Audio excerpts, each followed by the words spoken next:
Hello guys, good morning.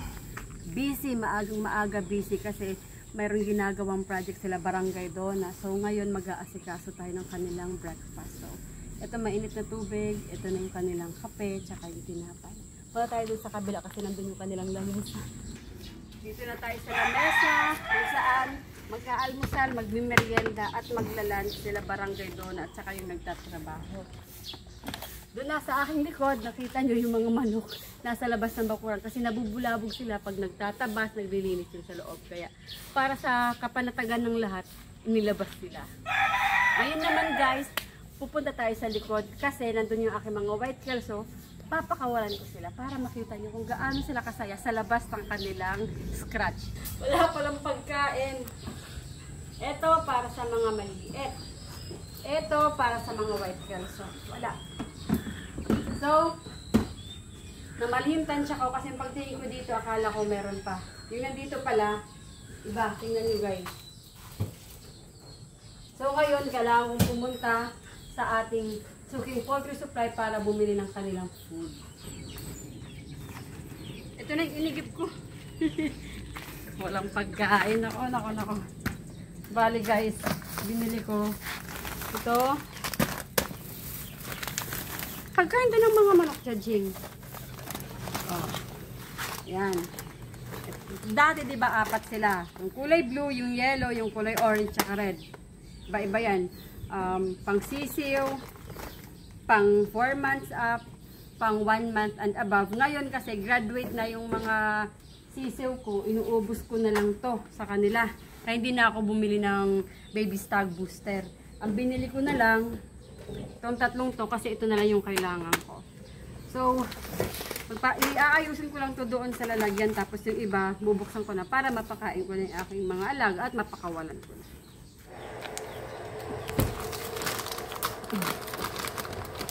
Okay.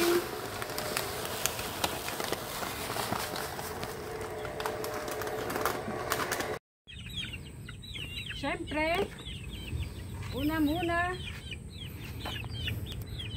si Batman.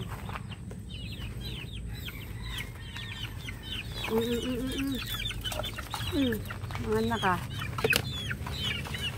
Kasi pag hindi, mag-iingay na naman siya pag unahin yung tatlo. Dahil mag-isa lang siya, privilege niya yun. Naunahin siya.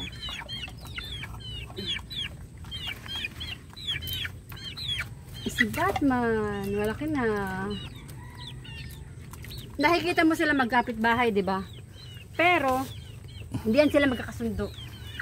Sinubukan namin na ilabas silang pareho. Aro, nagbug. 3:1. As in talaga. Lumalaban siya pero kawawa, syempre 3:1 ba naman yun? Hindi niya kaya wait lang, awat muna. So tinanggal ko na muna yung mga white kelso ko. Nayaan muna si Batman. Tapos ngayon naman, dahil si Batman ang naunang lumabas, sila naman dito. Hindi sila pwede magsabay. Ay, kawawa. Kawawa silang lahat. O, ito na. Wag na kayo lumabas. Ay, kagaling na. Pagbigyan natin. Favorite nila yan. Siyempre, dahil malaki akong tao, kailangan kong pumasok dito. Yeah. Luglugnising. Okay. Mapasok ko naman ako. Dito.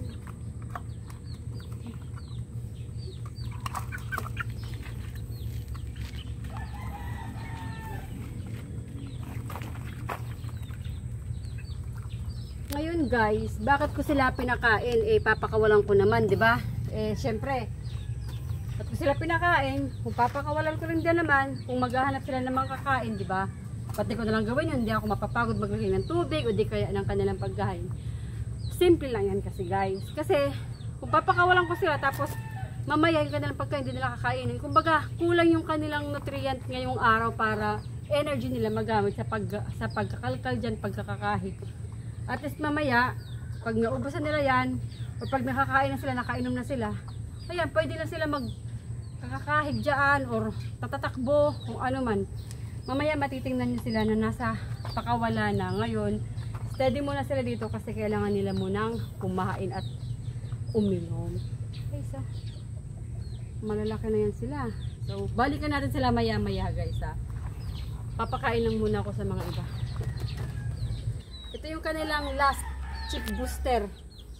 Kasi pag maubos nila to, gano'n lang kasi na yung patakaran eh. Pag nakaubos sila ng kanilang chick booster at malaki na yan sila, syempre mag-iiba na sila ng pagkain. Kumbaga mag-graduate na yan sila.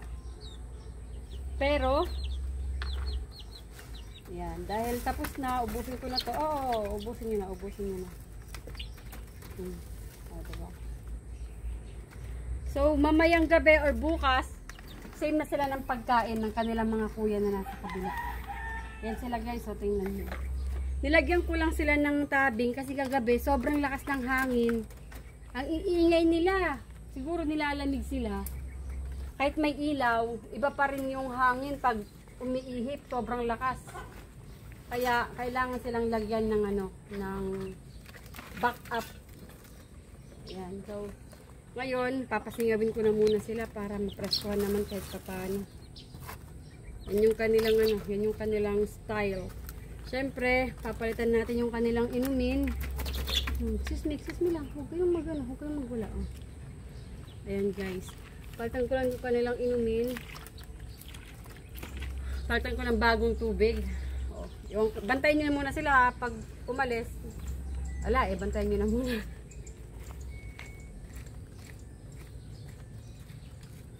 Ang galing nito. Ang galing talaga itong inuman na to. Guys. Palagyan ng tubig. Tapos, dire-diretso lang. Mabilis pa siyang linisin. Ayan guys. Kaso nga lang guys. Tingnan nyo. Nag-aaway na sila. Sobra siguro maliit itong kanilang bahay. Ngayon, nagbubugbugan. Guys, papakita ko sa inyo yung bugbugan nila. No? Wait lang. Kala mo, yan o, yung mata nila, tinutuka, nagbubugbugan sila. Yan o. Pero, pag naman, pag sila lang, okay naman sila. May mga pagkakataon lang siguro pag gabi, nag-aabolan sila ng insekto. Ayan, nagbubugbugan silang ganyan. Malalaki na yan sila. Scars lang yung kanilang balahibo. Tsaka, tingnan nyo naman guys, yung kanilang balahibo, hindi kayo. Kuha ako ng isa. Tingnan nyo. Yung kanilang balahibo, yung pinaka babing balahibo niya, nandyan pa. Hindi pa lumalabas, hindi pa natatanggal. Alam nyo bakit? Kasi talaga, mga pa to, mga babing sisiw pa talaga, malalaking bulas lang dahil sa progeny. Ganda ng legs niya, oh. Ganda. Pronounce yung legs niya. Ayan. Tsaka, ganda ng kanilang legs. So, mayroong green, mayroong yellow. Pronounce yung kanilang pagiging yellow. At saka napansin nyo guys mabilis ko nilang mahawakan. At saka malumanay na sila sa akin. Kasi effective talaga yung rice training na ginawa ko. Pampaamo talaga yun. Imagine nyo kanin lang tapos magiging okay na sila sa inyo. Try nyo rin guys kasi para makita nyo yung difference na may ginagawa kayong pag-reach out sa kanila para approachable na sila sa mga susunod na pagkakataon. So, pakainin na muna natin silang lahat dyan. Tapos, mamaya-mayang konti, babalikan na natin yung ating white kelso na nandito naman sa labas. Guys, it's time. Tapos na sila kumain. So, kukunin ko na sila para pakawalan ko. Tingnan nyo, nagpapahinga sila. Hoy. Akala nyo, ganun-ganun na lang. Hindi. Tara. Tara. Nag-dust bath la. Nagda-dust bath sila. Ganda ng katawan. Ganda, oh. Sige na. Oh, ganda ng itsura niya. Ito ang aking white kelso. Sige. Ikaw, ito yung pinakamalaki sa kanila, oh. Kulay na kakulay ng mami nila. Diba? Oh. Huwag na kayong bumalik dito ha, mamaya na. Hindi yan sila mailap. Hindi yan sila mailap sa akin. Pero sa ibang tao, syempre mailap eh. Ganda. Mga busog sila. Nagda-dust bath kayo dun sa kanilang scratch. Ayun lang yun sinasabi ko. Na hindi sila pwede magkakasama kasi nag-aawayan. O, tingnan nyo. Binisita pa talaga nila yung kapitbahay nila para lang awayin. Wait lang. Hindi pwede yung style na yan, ha? Oy, hindi pwede yung style na yan. Hindi pwede.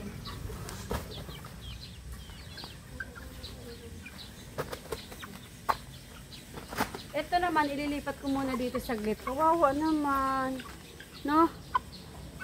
Ganda. Oo, dito ka lang muna. Para hindi ka nila naaaway. Kasi kung doon siya, malalaki to. Malalaki yung space. Pupuntahan pa rin ng mga kukulit ng mga white kelso na to. Oh. Kawawa naman si Batman. So guys, yan ang aking makukulit at mahilig sa bakbakan ng mga white kelso. Hiwa-hiwalay pa sila. So, ito si Aling Mimay, nagpapaalam na ako sa inyo kasi nakikipaglaro pa ako sa kanila. Bye-bye. Uy, ba't mag-isa ka lang dito? Ha?